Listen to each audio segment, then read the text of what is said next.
Claire Bennett woke to the sound of humming. At first, she thought it was the furnace. Then she felt the cold. It pressed through her clothes, crawled beneath her skin, and settled inside her bones. Claire opened her eyes slowly. Above her was a pale metal ceiling, unfamiliar and strangely close. A weak bulb flickered behind a protective cage, throwing sickly shadows across the walls. She tried to move. Her hands trembled. "David!" Her voice sounded small. A figure stood near the door. David Bennett. He was watching her. For several seconds, Claire could not understand why her husband was standing there instead of beside their bed. Then fragments returned. An argument in the kitchen, David shouting, the sharp smell of something chemical, his hands gripping her arms. She swallowed. "Where are we?" David said nothing. He looked different. That frightened her more than the cold. Claire had seen David furious before. She knew the tightness around his eyes, the raised voice, the way he paced when anger consumed him. She had also seen him cry, apologize, promise to change. But this was something else. There was no anger in his face, no regret, only a terrible stillness. "David, I'm freezing." He glanced toward the floor. "You'll be okay." Claire stared at him. "You're scaring me." For an instant, something almost human crossed his expression. Then it disappeared. The memory of their marriage came rushing back in pieces.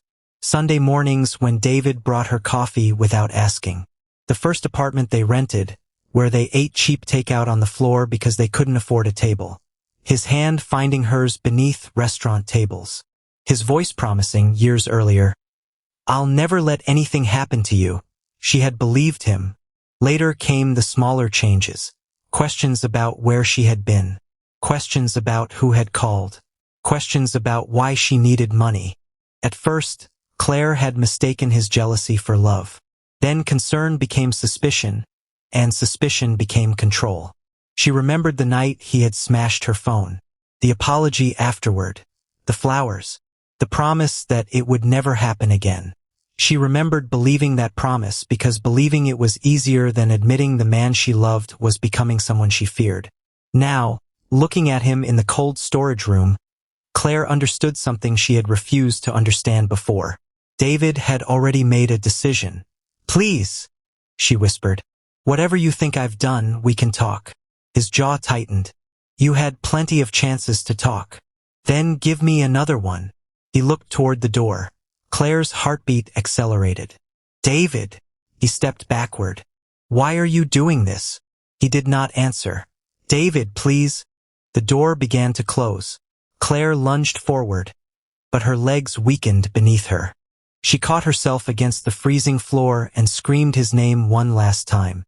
David stood outside. For one final second, their eyes met. Then the heavy door sealed shut. She crawled toward the door, pressing both palms against the metal. Nothing moved. She pounded until her hands hurt, listening for footsteps that were already fading.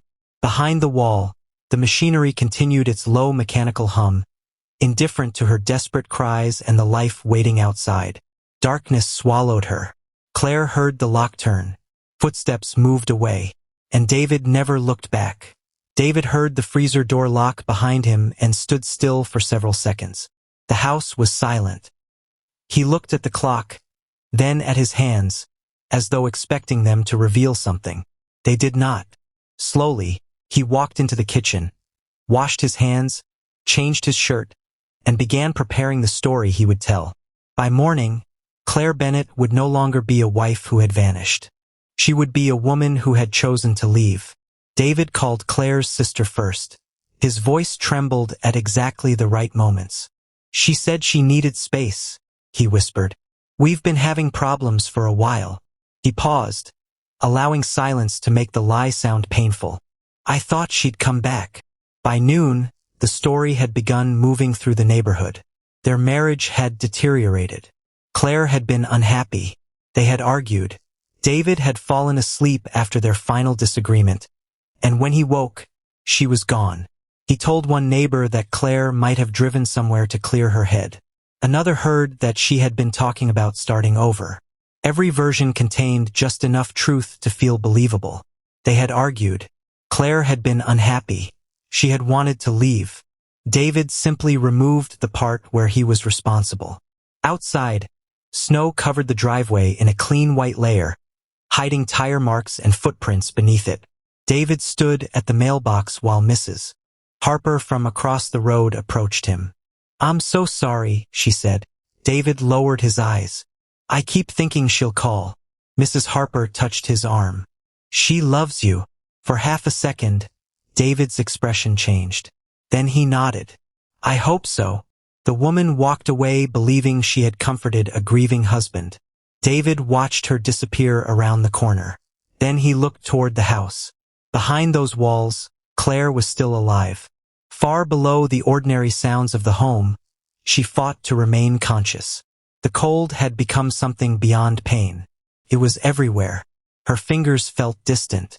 Her lips had stopped trembling because her body seemed too exhausted to continue. Claire pressed herself against the metal wall and tried to remember where she was. The kitchen. David. The argument. Something had happened before the darkness. She closed her eyes. "No," she whispered. She forced herself to remember. David had been standing near the counter. He had said something. What? Claire searched through the fog inside her mind. "You ruined everything." Or had he said, "You told them everything?" She could not tell. Her thoughts slipped away whenever she tried to hold them. Claire opened her eyes and stared into darkness. She began counting. 1, 2, 3. The numbers gave her something to hold. At 27, she forgot why she was counting. At 41, she remembered her mother's voice. At 60, she imagined sunlight. Then she heard David. Not his voice beside her. A memory. "Claire, trust me." She had trusted him. That realization hurt more than the cold. Upstairs, David sat at the kitchen table drinking coffee. A police officer had not yet been called. He knew waiting too long would look suspicious, so he planned to report Claire missing that afternoon. Before doing it, he practiced his answers. When had he last seen her? What was she wearing? Did she have money? Was she depressed? Had she ever threatened to leave?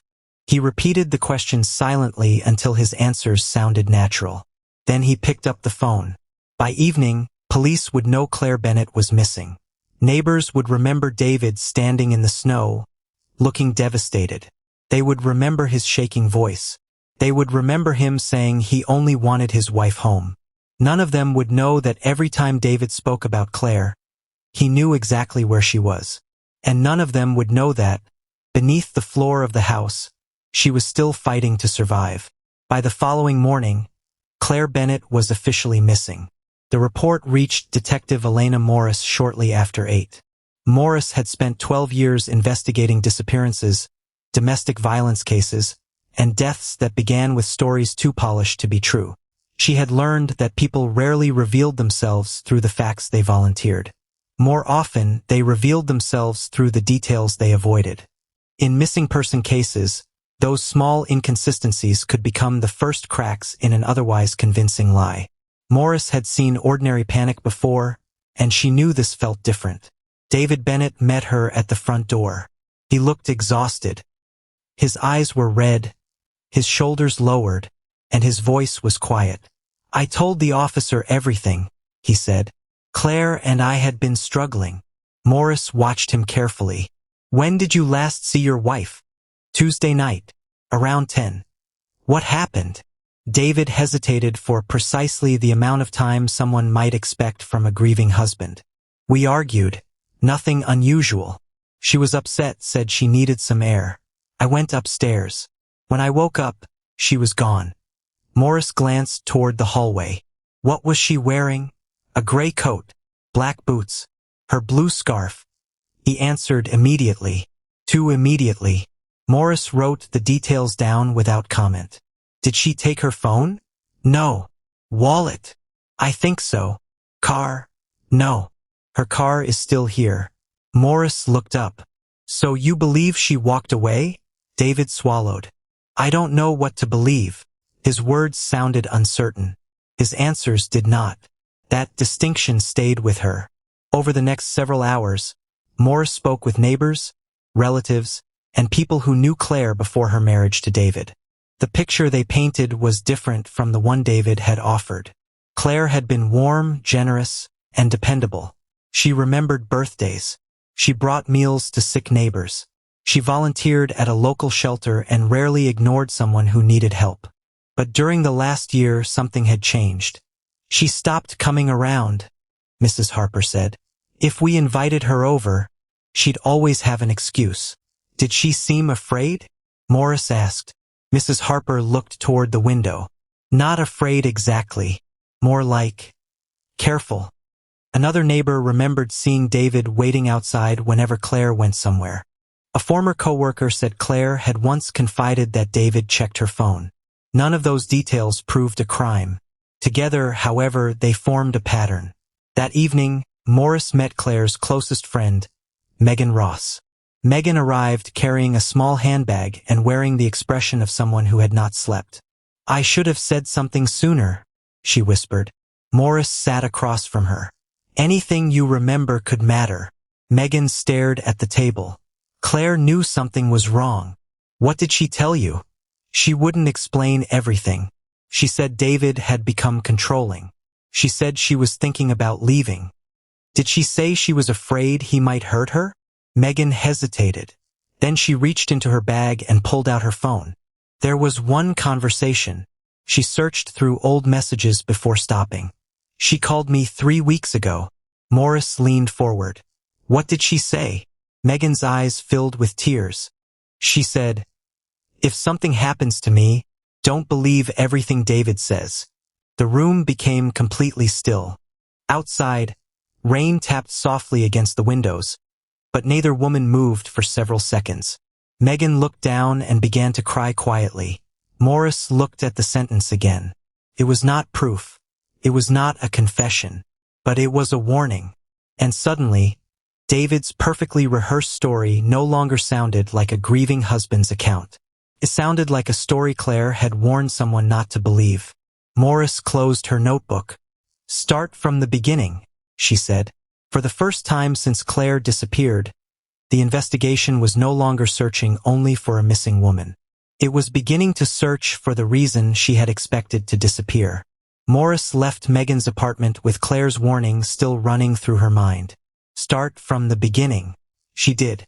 By the afternoon, the investigation had moved beyond the question of where Claire had gone. Morris began asking a different question. What had been happening inside the Bennett marriage before Claire disappeared? The answer was buried in ordinary things. Bank statements showed repeated withdrawals from a joint account. Credit card records revealed debts Claire had apparently known nothing about. A mortgage payment had been missed twice, while David had transferred money into an account held only in his name. None of it proved that David had harmed his wife, but it gave Morris a possible motive. She returned to the Bennett house and asked David about the finances. He became defensive almost immediately. We were struggling, he said. That's all. Why were you moving money without telling Claire? I wasn't hiding anything. Morris watched his expression. Then why did Claire document the transfers? David stared at her. For the first time, the rehearsed calm disappeared. She misunderstood. Did she? He looked away. Morris did not push further. She had learned that people often revealed more when they believed they had escaped a question. That evening, detectives recovered messages from Claire's phone backup. Some were affectionate. Others were not. In one exchange, Claire told David she wanted access to her own savings. His response was short. If you leave me, you'll lose everything. Another message came weeks later. You think you can walk away and destroy my life? Claire answered only once. I don't want to destroy anything. I want to be safe. Morris read the exchange twice. The language was not merely angry.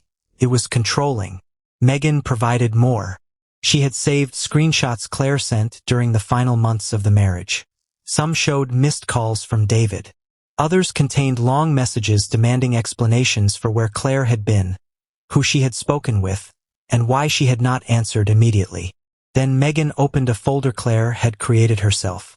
Inside were photographs, dates, notes, and recordings. Claire had been documenting everything. a broken phone, a damaged bedroom door, an argument about money, a message threatening to ruin her financially if she ever tried to leave. She told me she needed proof, Megan said. Proof of what? That she wasn't imagining it. Morris looked at her. Megan's voice dropped. David kept making her question herself. The words explained something the evidence alone could not. Claire had not simply become withdrawn. She had been slowly isolated. Yet there was still something Megan had not told investigators. Morris noticed the hesitation.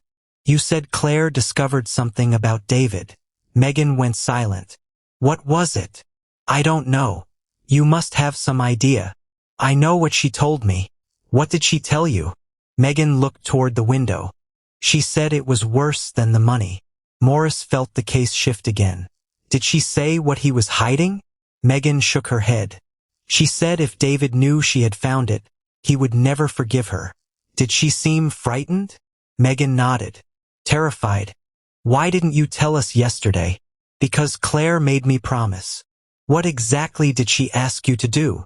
Megan's eyes filled with tears. She told me that if she disappeared, I should wait until the police started looking at David. Morris frowned. Why? Megan reached into her bag and removed one item. A key attached to a faded blue ribbon. Because she said this would explain everything. Morris took the key. There was no address, no label, only 3 handwritten numbers on a piece of paper. For the first time, Morris understood that Claire had not simply feared her husband. She had been preparing for him. And somewhere beyond the Bennett house, there was something Claire had discovered that could transform a missing person investigation into something far more dangerous. The key Megan had given Morris led to a rented storage unit on the edge of town. Inside, investigators found nothing dramatic at first. Old furniture, boxes of tax records, several empty filing cabinets, and a locked metal case. But the documents inside changed the direction of the investigation. David Bennett had been living 2 lives. For nearly 18 months, he had maintained a separate email account and a second phone number. Both were connected to a woman named Lauren Hayes. Morris expected to find evidence of an affair. She found something more complicated. The messages between David and Lauren were intimate, but they were also practical. They discussed bank transfers, insurance policies, property documents, and money moved between accounts. One message from Lauren stopped Morris cold. Are you sure Claire won't discover the other account? David's reply came minutes later. She trusts me. Morris read it again. The relationship had clearly begun as something emotional. Over time, however, Lauren appeared to have become part of David's larger plan. Investigators traced payments between David, Lauren, and several accounts connected to small businesses that existed mostly on paper. Money had been borrowed against Claire's name without her full knowledge. Loans had been redirected. Insurance documents had been altered. The marriage was not simply a relationship David wanted to escape. It was part of the machinery protecting his financial deception. When Morris confronted Lauren, the woman initially refused to speak.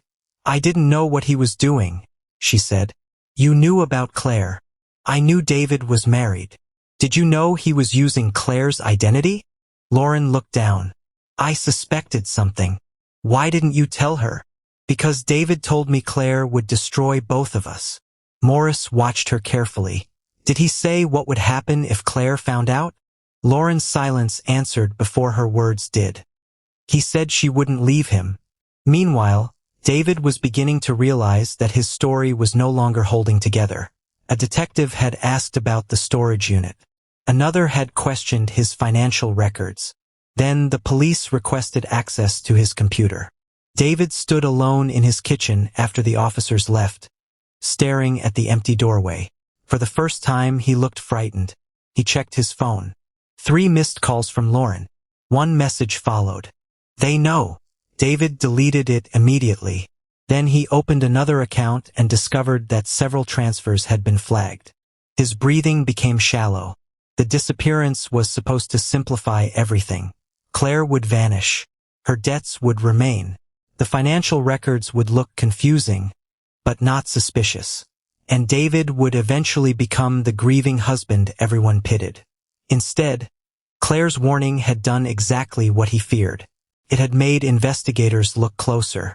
That night, David walked through the house turning off lights. He stopped outside the room he and Claire had shared. Her side of the closet remained untouched. A photograph from their wedding stood on the dresser. He picked it up. For a moment, he remembered the woman Claire had been before suspicion, resentment, and control had poisoned everything between them. Then he noticed the empty space where she had kept her jewelry box. David's expression hardened. He placed the photograph face down. Across town, Morris sat beneath fluorescent lights, studying the financial records.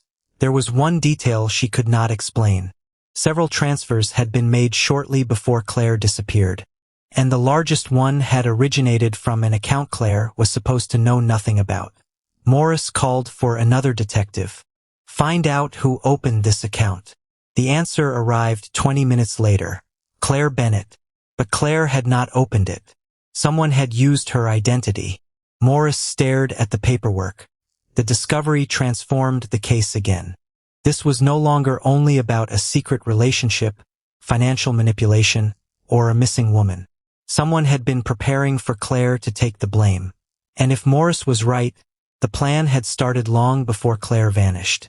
Morris looked at the dates again.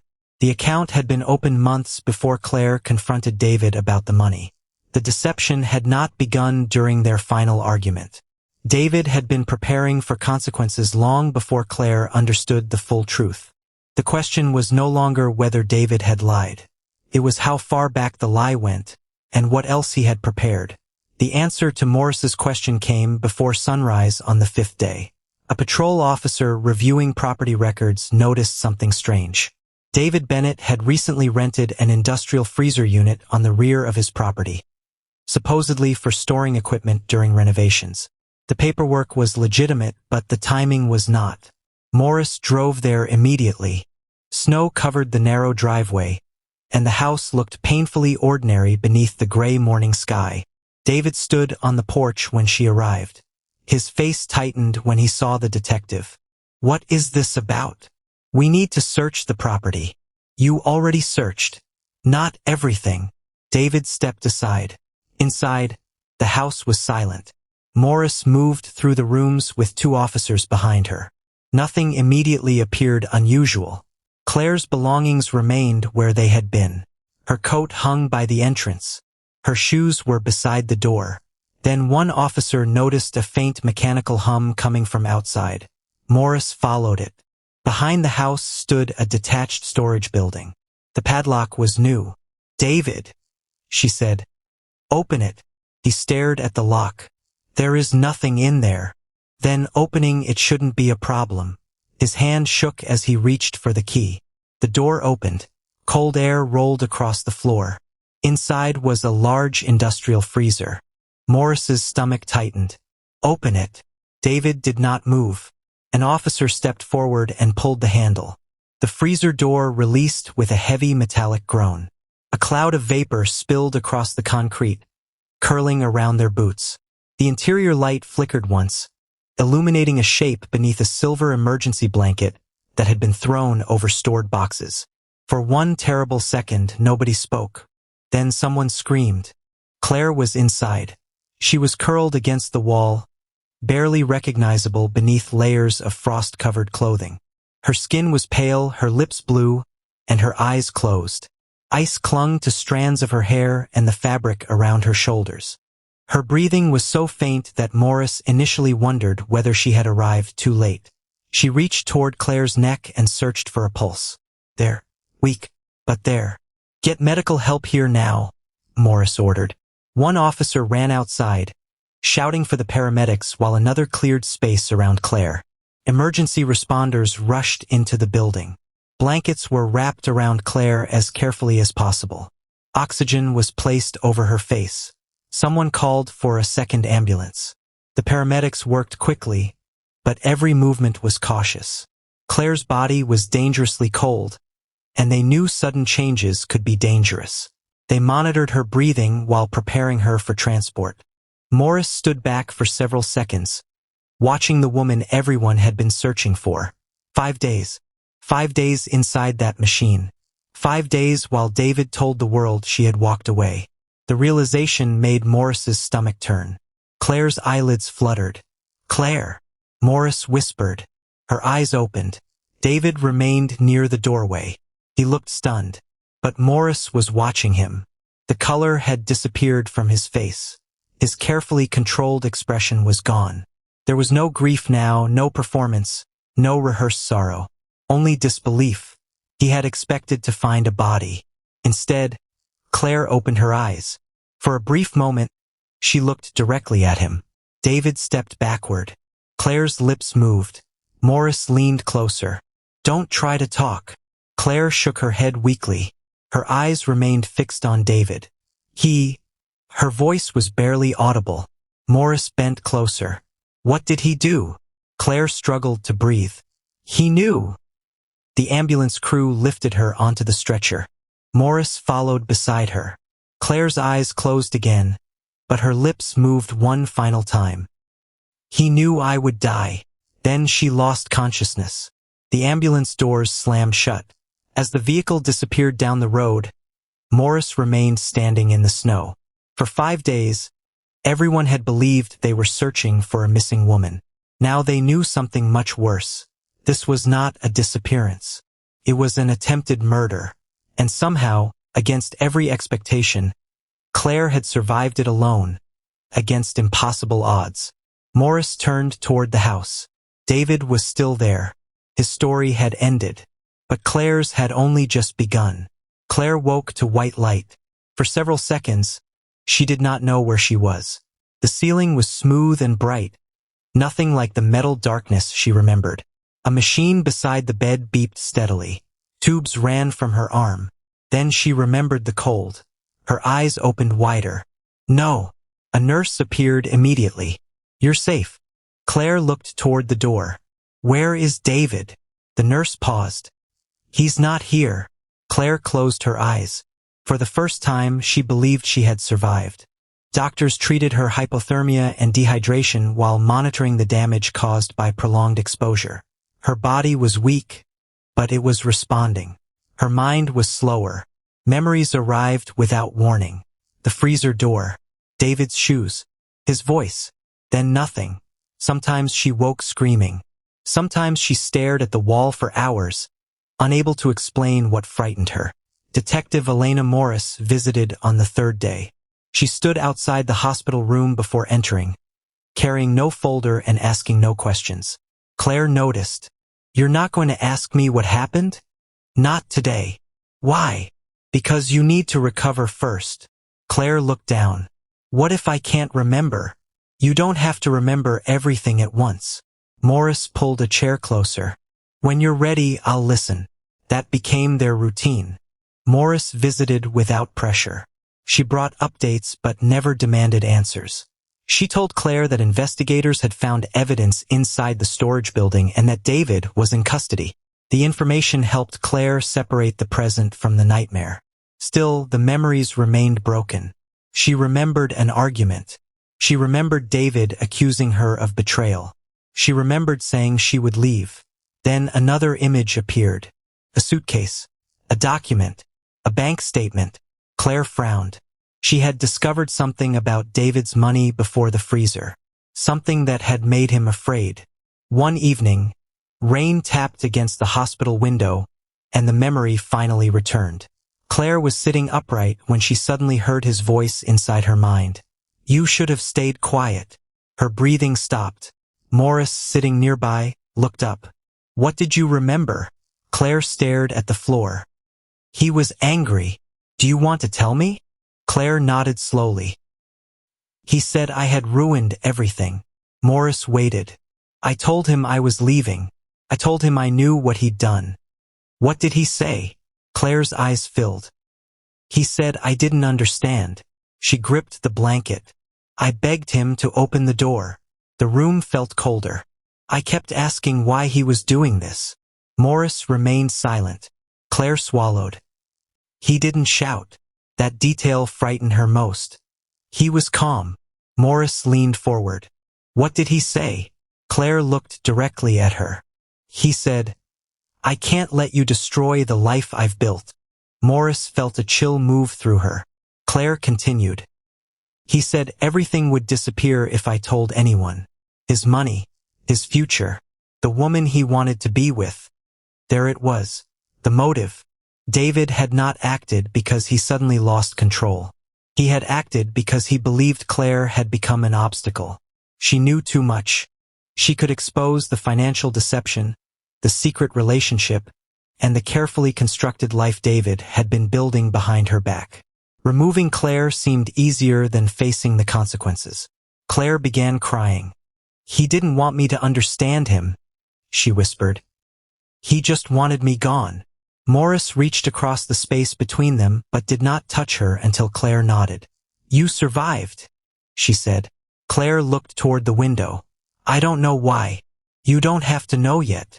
Outside, rain continued falling. Inside, Claire understood the most terrifying part. David had not tried to kill her because he hated her. He had tried to kill her because he believed his future mattered more than her life. And now that she had survived, every secret he had tried to bury was waiting to be exposed. Claire's memories gave Detective Morris the missing piece, but they did not give her the whole story. One question still hung over the investigation. Why had David become so determined to erase his wife? The answer emerged slowly from financial records, private messages, and documents Claire had hidden before she disappeared. David's marriage had become a battlefield long before the freezer. He had accumulated debts, concealed accounts, and borrowed money using information connected to Claire. He had also been building a relationship with another woman, Lauren Hayes, while promising Claire that their marriage could still be repaired. David wanted control without accepting responsibility. He wanted Claire's income, her credit, her silence, and the security their marriage provided. At the same time, he wanted a different life. Divorce threatened everything. If Claire left, she could expose the accounts. She could reveal the threats. She could challenge the financial arrangements he had created. David had convinced himself that Claire was not his wife anymore. She was an obstacle. That distinction became central to the case. Morris found another set of files inside a locked drawer in Claire's bedroom. They contained copies of bank statements, photographs, screenshots, and handwritten notes. Claire had been preparing for the possibility that she would have to leave David. She had even contacted an attorney. The discovery complicated the image of Claire as someone who had simply endured her marriage without making plans. She had been planning an escape, but there was something else. Among the documents was evidence that Claire had concealed money from David. She had quietly moved a portion of her savings into an account he could not access. When Morris asked why, Claire did not deny it. I knew he would take it, she said. Did you intend to leave him? Yes. When? Claire looked down. I was waiting until I had enough evidence. Her answer was honest, but it carried shame. She admitted that she had also lied about where she went on certain evenings. She had hidden conversations with the attorney. She had deleted messages because she feared David would discover them. For the first time, Morris saw the marriage without simple heroes and villains. Claire had kept secrets. She had lied. She had prepared to protect herself without telling her husband everything. But none of those things explained what David had done. Morris explained the distinction carefully. Keeping something from someone is betrayal, she said. Trying to destroy someone because they might expose you is something else. Claire remained silent. The words settled heavily between them. David had transformed resentment into justification. He had taken every argument, every financial disagreement, every secret, and used them to convince himself that Claire deserved what happened. But the evidence showed something different. Claire's secrecy had been defensive. David's secrecy had been destructive. One was an attempt to escape a collapsing marriage. The other was an attempt to erase the person standing in his way. As investigators reconstructed the timeline, the difference became impossible to ignore. Claire had been preparing to leave. David had been preparing for her not to be able to. That realization changed the emotional center of the case. The crime was no longer simply about a husband who wanted another woman or feared losing money. It was about a man who could not accept that his wife had the right to walk away. And somewhere inside David's hidden records, Morris believed there was proof that his plan had begun even earlier than they knew. She requested every financial document connected to him. By midnight, investigators found another transaction. It had been made weeks before Claire disappeared. The payment went to a company David had never mentioned. Morris stared at the name on the transfer. Then she asked an investigator to trace it. The answer would reveal how carefully David had prepared for the day Claire stopped being part of his future. The company listed on the transfer led Detective Morris to an office that existed only on paper. From there, the timeline began taking shape. Investigators placed every known event onto a single board. Claire's conversations, David's withdrawals, surveillance footage, phone records, messages, and statements from neighbors. Separate pieces suddenly formed a pattern.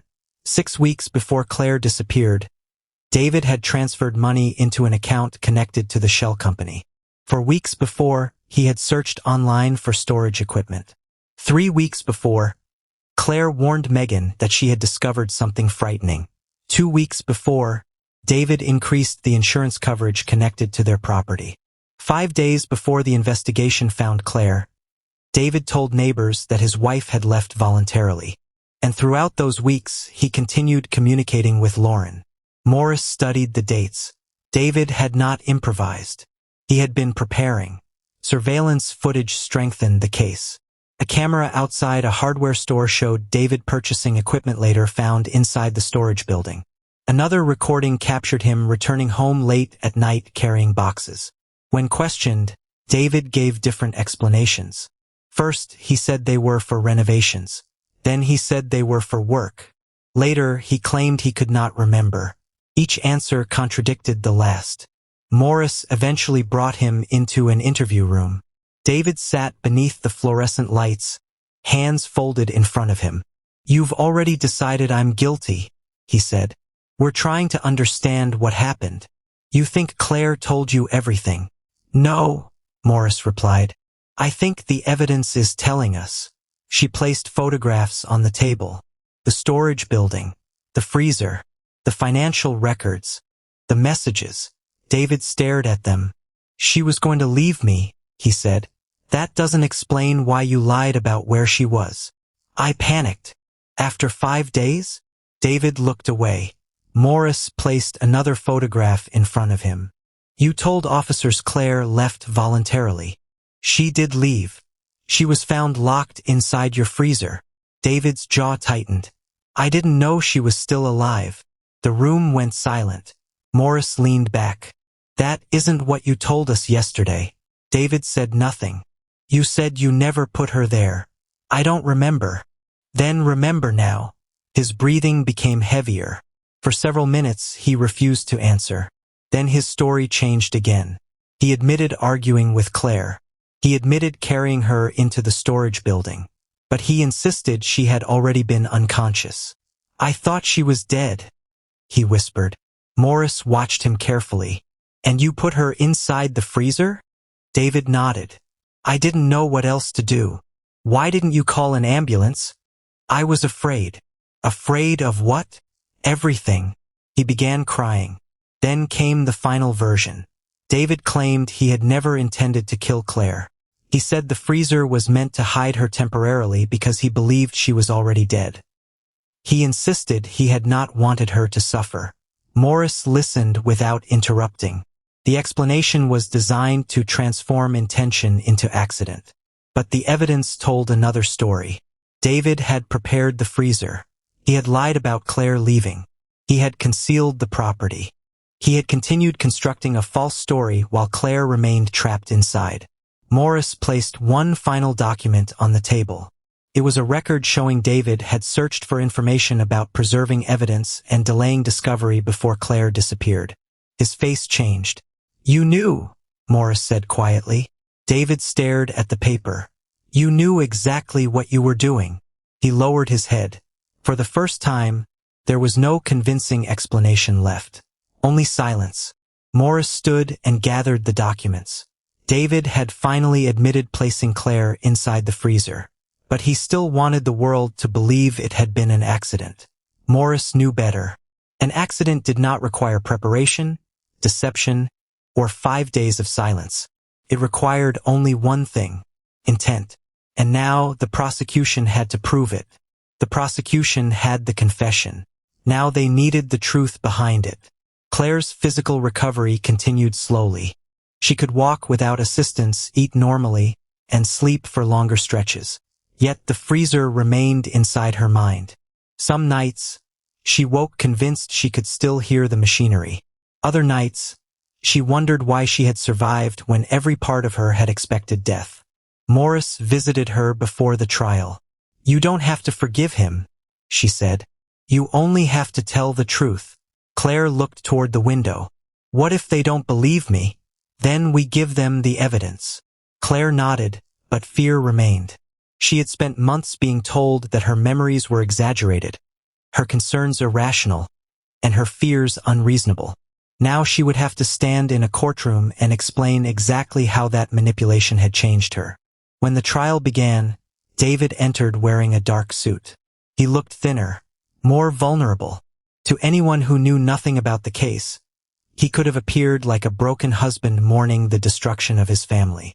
His attorney presented him as a desperate man trapped inside a collapsing marriage.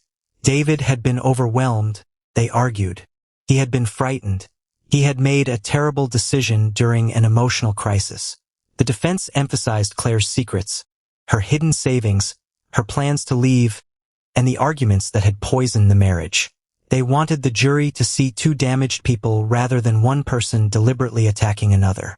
Claire listened from the courtroom gallery. She did not look at David. Then the prosecution called her name. For a moment, she could not move. Morris stood nearby. "You're ready," she whispered. Claire walked to the witness stand. Every step felt heavier than the last. She raised her hand and promised to tell the truth. The prosecutor began with questions. Who was David? How long had they been married? When did things begin to change? Claire answered quietly. She described the small questions that became demands. Where are you? Who called? Why did you spend that money? Why didn't you answer? She explained how David gradually isolated her without making the change obvious. He criticized friends, questioned her judgment, monitored her finances, and made her feel guilty for wanting independence. "He didn't control me all at once," Claire said. Her voice shook. "It happened slowly." The courtroom became silent. She described the threats. If she left, he would ruin her financially. If she told anyone about the accounts, he would make sure nobody believed her. If she challenged him, he reminded her that he knew exactly how to make her life difficult. Then Claire described the night everything changed. She told the jury about David standing over her, about the cold, about begging him to open the door, about realizing that the man she loved had become calm. "I kept asking him why," she said. The prosecutor waited. "What did he say?" Claire looked across the courtroom. For the first time, her eyes met David's. "He said I was standing between him and the life he wanted." David lowered his gaze. Claire continued. "I wasn't trying to punish him. I wanted to leave." Her voice strengthened. "I wanted my life back." She paused, fighting tears. "I survived because something inside me refused to stop." The courtroom remained silent. Claire had not come there for revenge. She had come to reclaim the truth. And when she stepped down from the witness stand, David understood that the woman he had tried to silence was now the person the entire courtroom had come to hear. The courtroom was quiet when the judge pronounced David Bennett's sentence. Claire sat beside Megan, her hands folded tightly in her lap. She had imagined this moment many times, but when it came, she felt no triumph. The judge described the planning, deception, and suffering Claire had endured. The sentence reflected the seriousness of the crime, but it could not restore the 5 stolen days. It could not erase the fear or return the woman she had been. When David was led away, he turned once. Claire did not look back. Months passed. Her body healed gradually. The scars faded. Her strength returned. Sleep became easier, though some nights still carried echoes of machinery and metal doors. The wounds were harder. Claire had survived, but survival did not mean forgetting. One morning, she returned to the property with Detective Morris. She had avoided the house. Now she felt ready. The driveway looked familiar. Snow rested across the grass. Bare branches moved in the wind. The windows reflected pale sunlight. Nothing suggested what had happened there. That disturbed her most. Morris remained beside her. "You don't have to go inside." Claire looked at the house. "I know." They walked toward the storage building. The door had been replaced. The freezer was still there, disconnected. Claire stopped several feet away. For a moment the memories returned. Darkness, cold, David's voice, her pounding against the door. She closed her eyes. Then she opened them. "I thought this place would always belong to him," she said. Morris looked at her. "It doesn't." Claire stepped closer. She did not touch the freezer. She did not need to. For months, she had believed survival meant making it through those 5 days. Now she understood. Survival was not only the absence of death. It was the return of choice, trust in her own mind, the ability to wake without asking whether she deserved what had happened. David had spent months convincing Claire that she was powerless. He had tried to control her money, her movements, her relationships, and eventually her future. But he had failed at the one thing that mattered most. He could not control what she became after surviving him. Claire turned away from the freezer. "I'm ready." Morris nodded. Outside, workers arrived to remove the machine that had once been the center of Claire's nightmare. The freezer was carried from the building and loaded onto a truck. Claire watched until it disappeared down the road. Then she looked at the house one final time. It no longer looked like a prison. It was only a building, a place where something terrible had happened, but not a place that owned her. Claire walked to the car. She did not know the future. For the first time, she did not need to know. David had wanted her story to end in darkness. Instead, the woman he had tried to erase became the one person who could tell the truth about everything he had done. And as Claire drove away, leaving the house, the freezer, and the past behind her, she understood something she had not known 5 days earlier. He had tried to end her life, but he had never been able to decide what she would do with the life she survived.